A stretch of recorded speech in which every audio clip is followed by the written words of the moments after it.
Dixit jewellers, जीवनदीप निवास, bypass road, BCS Shimla.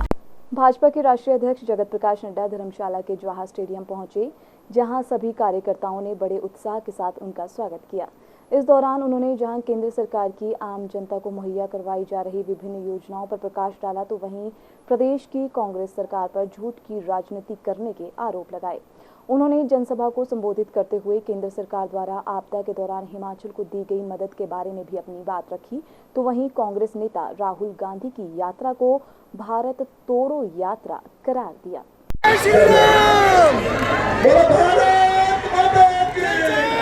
मैं अनुराग ठाकुर जी और राजीव बिंदल जी और जयराम ठाकुर मंडी भी गए, मनाली भी गए, सिरमौर भी गए, कुल्लू भी गए, कांगड़ा भी आए, जहां जहां त्रासदी हुई थी वहां वहां हम गए।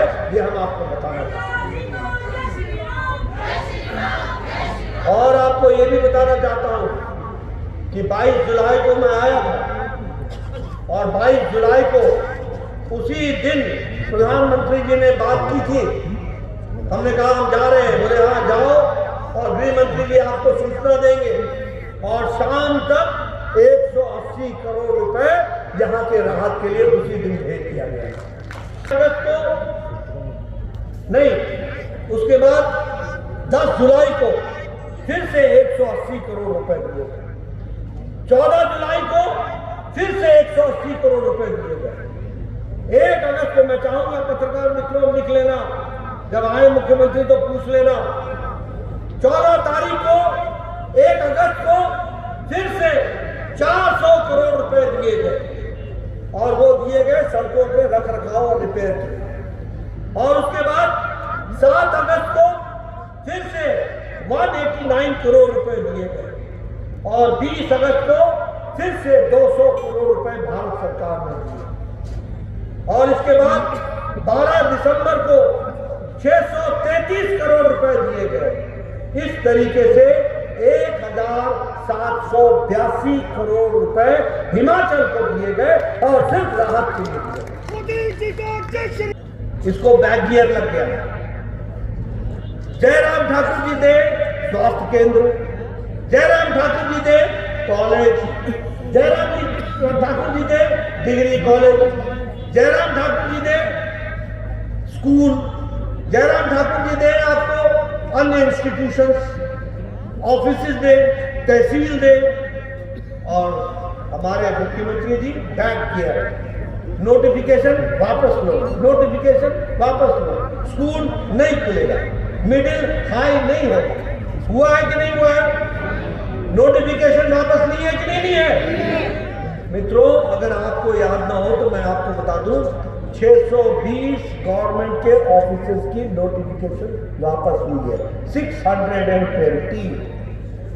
आपको मैं बता दूं 19 डिग्री कॉलेज कैंसिल हुए, 19 डिग्री कॉलेज। आपको मैं बता दूं 286 स्कूलों की नोटिफिकेशन वापस हुई। और छोड़ो, ये हिम केयर चलाते थे जयराम ठाकुर जी, गरीबों को जो आयुष्मान भारत से बच गए थे उनको, गरीबों को ये हिम केयर चलाते थे। पैसा जनता का ले लिया, आज 200 करोड़ रुपए का अस्पतालों को बिल देना बाकी। सुकू भाई, सुकू भाई, 10 गारंटियां कितने भाई, सुकू भाई, सुकू भाई, 10 गारंटियां कितने भाई। आप 10 गारंटी की बात करते हो, मैं पूछता हूँ 300 यूनिट की बिजली का क्या होगा? अब आप सूर्योदय योजना लगाना, 300 यूनिट की बिजली तो आपको मुफ्त होगी, साथ में साल का 18-20 हजार रुपए बिजली से कमाओगे। ये परिस्थिति आ सकती। आप बताइए, हमारे लोग रेगुलराइज हो गए क्या? रेगुलराइज हो गए क्या? कर्मचारी रेगुलराइज हो गए? 1 लाख कैंडिडेटों को नौकरी मिल गई क्या? हर साल मिलने वाली नौकरी। मित्रों, ये काट की हांडी। जयराम ठाकुर जी और हमारे अनुराग ठाकुर जी दोनों गए थे और दोनों जाकर के दोनों ने वहां प्रेस कॉन्फ्रेंस की, तो गहलोत साहब बोलने लगे कि ये तो निराधार है, और फिर जो वोट मिले उससे ध्यान में आ गया कि राजस्थान की जनता ने इसको निराधार नहीं आधार मान लिया और आपकी छुट्टी कर दी। ये भी आपको समझ में है। और ये डीके सुरेश जो मेंबर पार्लियामेंट है वो क्या कहता है कि जीएसटी का पैसा दक्षिण भारत ज्यादा देता है और उत्तर भारत में ज्यादा खर्च होता है और ये हमारे लिए अन्याय है। वो भूल जाता है कि भारत एक है, पूर्व पश्चिम उत्तर दक्षिण ये सब एक है। वो कहता है कि दक्षिण के लोग ज्यादा जीएसटी देते हैं और ये उत्तर में खर्च होता है। आने वाले समय में मैं अलग देश की मांग करूंगा। ये demand D K Suresh member parliament Congress party उठाती है।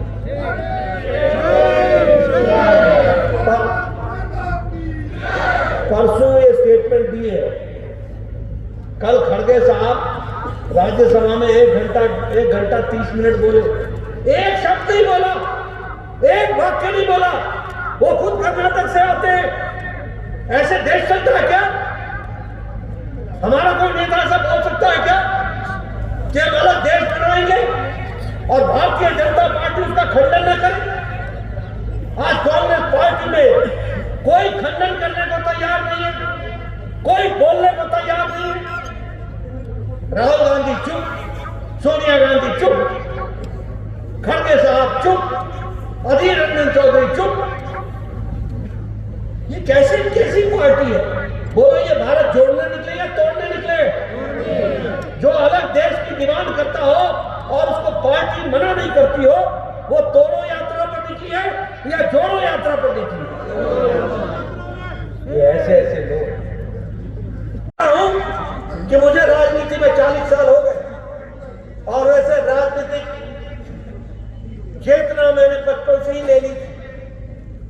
लेकिन आप ही बताइए, कभी हमने सोचा था कि हमारे आंखों के सामने रामलला आएंगे और फिर वहीं पर विराजेंगे? ये हमको देखने का मौका मिलेगा।